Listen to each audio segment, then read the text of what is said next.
A wealthy mother-in-law hates me because of my poor background. She cruelly joked, calling me a maid at her party, and posted the video online to humiliate me.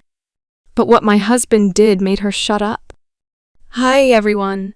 I'll refer to my husband as Jacob and my mother-in-law as Linda. I'm 28 years old and have been married to Jacob for almost 2 years. He's also 28. We were friends in college, and we started dating after graduation when we bumped into each other at a mutual friend's party. We've been together for almost 4 years, including the time we've been married. Jacob and I love each other, and I've never regretted marrying him. But his mom, I can't stand her. Linda raised Jacob on her own, and that's certainly admirable. But she's arrogant and cold. From the start, she made it clear that she didn't approve of me, probably because of my financial background. I grew up poor. My dad was a janitor, and my mom took any job she could find to support me and my 3 sisters. We never felt ashamed of our parents, and were proud of their hard work and honesty. But Linda turned out to be a real witch. When she found out about my past over dinner, she made it obvious that she disapproved, and since then, she treated me differently. She even gave me separate, less refined utensils during meals. At first, I thought I was imagining it, but over time, her behavior confirmed my suspicions. For instance, she gave me cheap gifts for my birthday, despite her wealth, and left price tags on them, while giving luxurious gifts to others. I hoped she'd accept me over time, but that didn't happen, and the situation only got worse. A few months after our wedding, I finally decided to talk to Jacob. I admitted that I felt uncomfortable visiting his mom because she made me feel inferior. I had a feeling it was related to my family and my dad's profession. Jacob was understanding and said he'd talk to Linda to try to improve our relationship. He did try, but it led nowhere. Linda denied everything, even crying and claiming she had always treated me warmly, and my accusations were unfounded. This only deepened my mistrust of her. I realized she was trying to manipulate us. I told Jacob that I appreciated his efforts, but still didn't feel comfortable around Linda. We decided that he would continue to see his mother, and I would avoid her, only meeting her when I was ready. He didn't sever ties with her, but distanced himself, and I knew she hated me for it. After the wedding, I had little choice but to accept the situation. Jacob and I only met with Linda at family events and avoided communication otherwise. This arrangement worked for both of us for a while. However, a few days ago, she sent me a message around noon saying she would be celebrating her 50th birthday and wanted me to come a few hours before the party started, because she wanted to fix our relationship. She said I was right about her, and she had treated me badly in the past, so she wanted to make things right. I agreed and arrived early, happy that she was finally starting to accept me as part of the family. But it turned out to be completely different. As soon as I arrived, she told me to wait in the kitchen. It was strange, but I did as she said.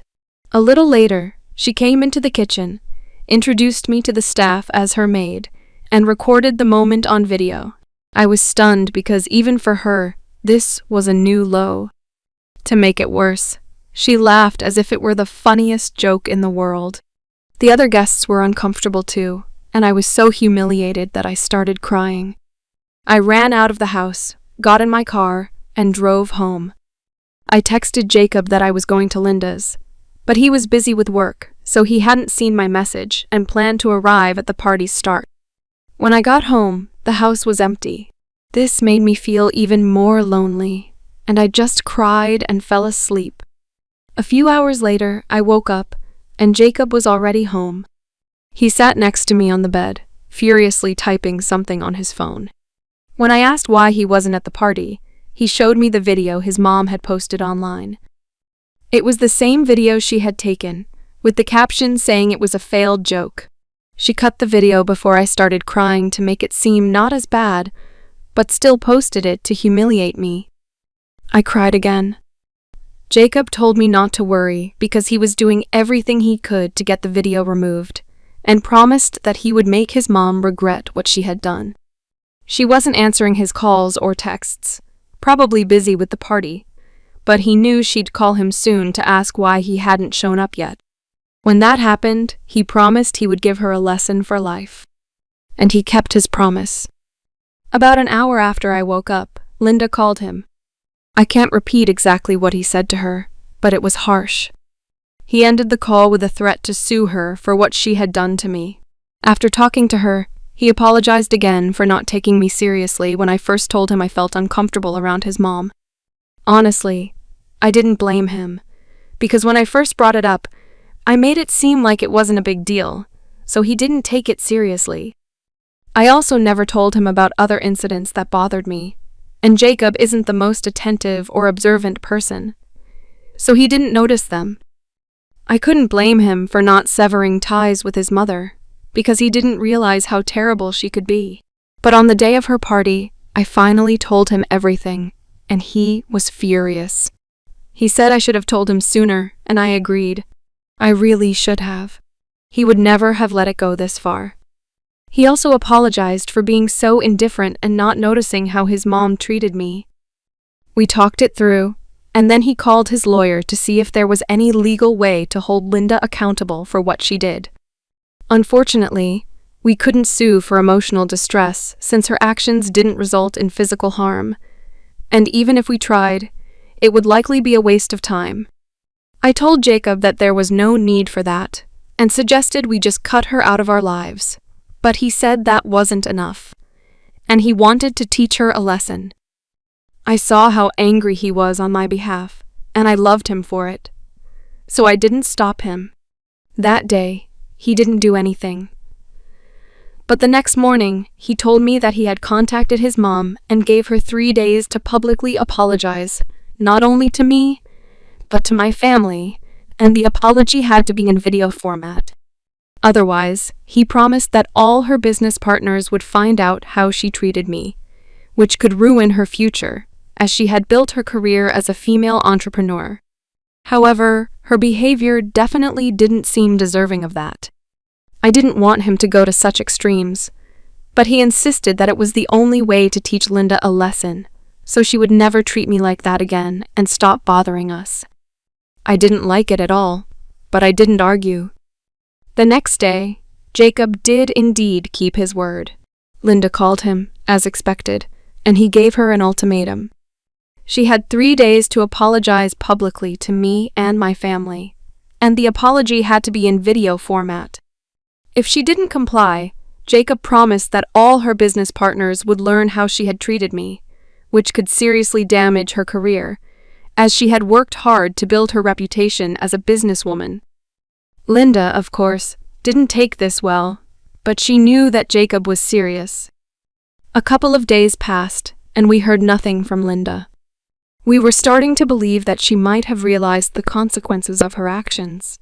But then, something unexpected happened. Linda showed up at our door, accompanied by her lawyer.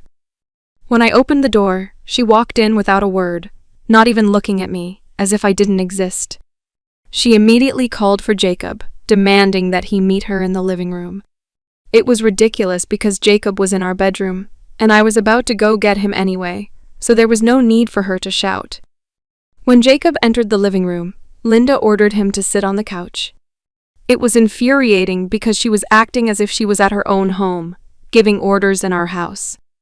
Jacob calmly told her that he would do whatever he thought was necessary, but right now, he didn't want to talk to her, so it would be better if she left, along with her lawyer, because nothing she said would scare him.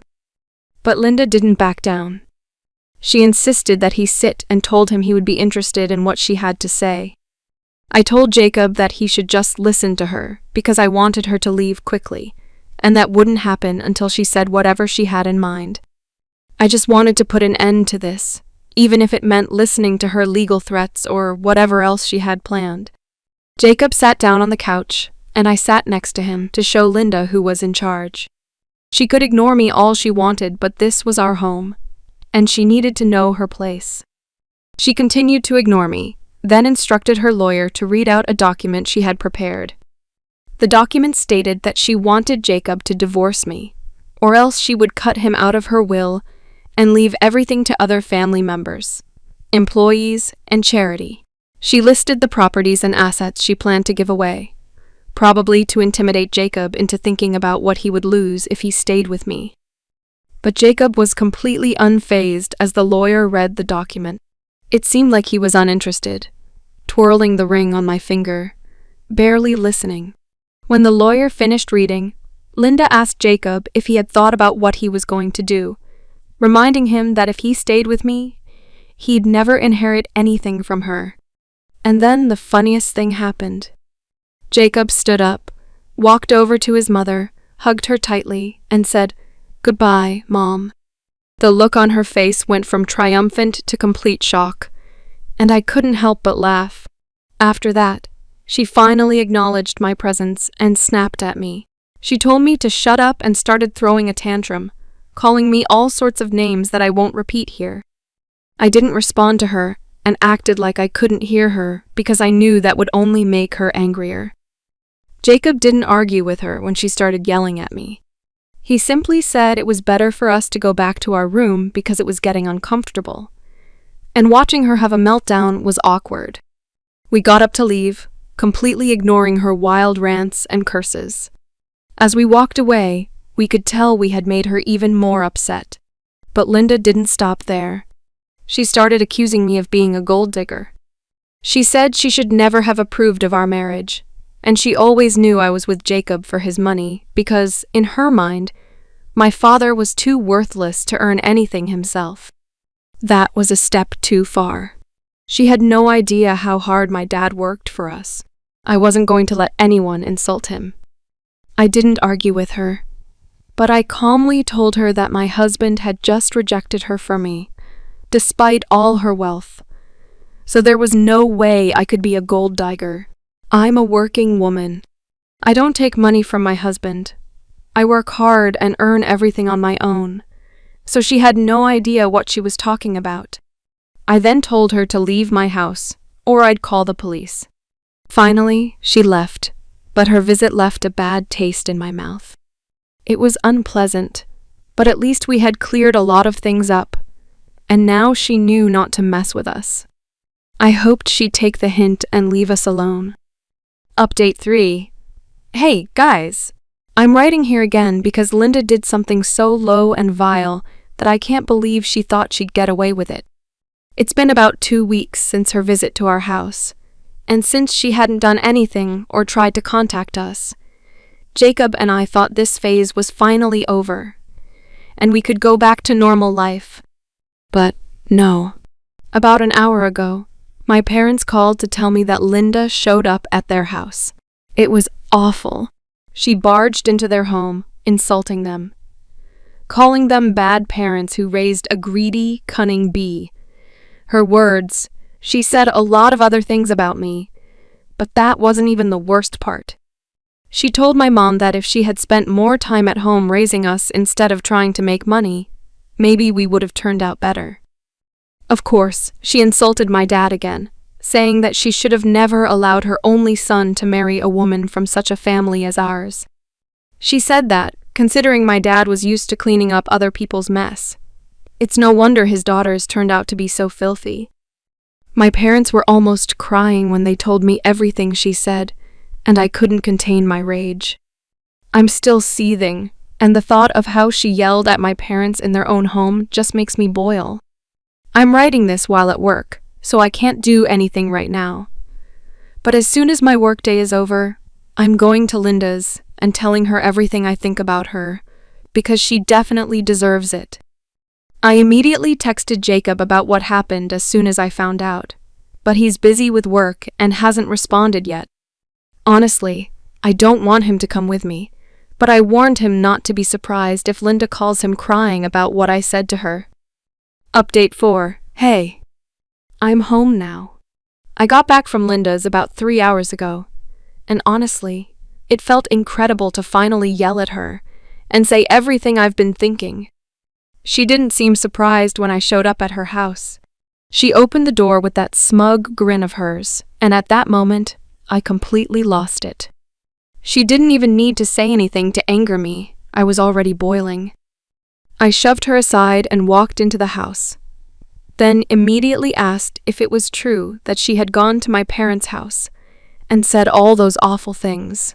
She said yes, sounding very pleased with herself. And I just wanted to wipe that grin off her face.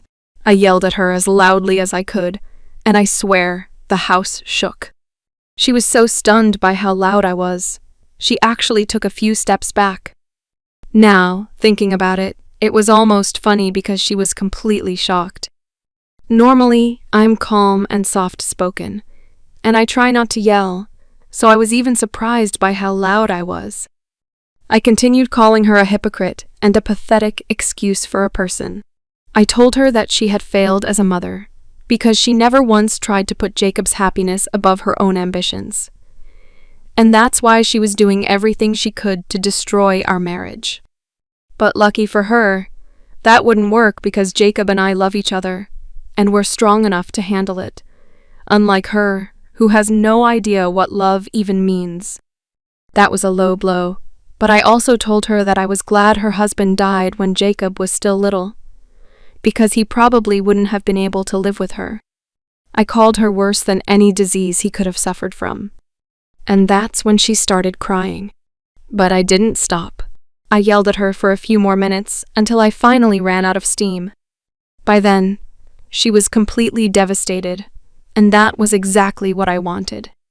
After everything she's done, humiliating me, insulting my family, and making me feel worthless, she deserved to feel the same way. A few minutes after she broke down, I stormed out of her house and drove home. About an hour after I got back, Jacob came home. He said he finished work early but didn't come home right away because he thought I was still at Linda's. So, he went there, but when he arrived, I wasn't there anymore. He walked in and saw Linda lying on the couch, crying her eyes out. He didn't get mad at me for making his mom cry, because, let's be honest, she hardly ever shows her emotions, especially not tears. But instead, he said he was proud of me for standing up for myself, and was happy that I wouldn't let anyone degrade me more. He hugged me and apologized for everything his mother had said to my parents, and told me what she'd said when he went to her house before he came home.